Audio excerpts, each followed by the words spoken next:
Integration by parts is a technique used to integrate products of functions. It is based on the formula that relates the integral of a product to the integral of its derivative. The formula for integration by parts is the integral of u dv equals uv minus the integral of v du. We will apply this to the integral of x times e to the power of x. For our integral, we will choose u to be x and dv to be e to the power of x dx. This choice simplifies our calculations. Next, we need to find du and v. The derivative of u, which is x, is simply dx. The integral of dv, which is e to the power of x dx, is e to the power of x. Now we can apply the integration by parts formula. Substituting our values into the formula gives us the integral of x e to the power of x equals x e to the power of x minus the integral of e to the power of x dx. The integral of e to the power of x dx is simply e to the power of x.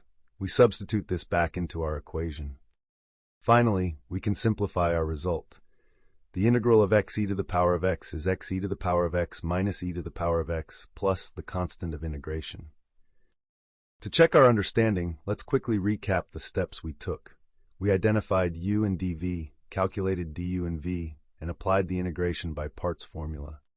In conclusion, we successfully evaluated the integral of x times e to the power of x using integration by parts. This technique is very useful for integrating products of functions.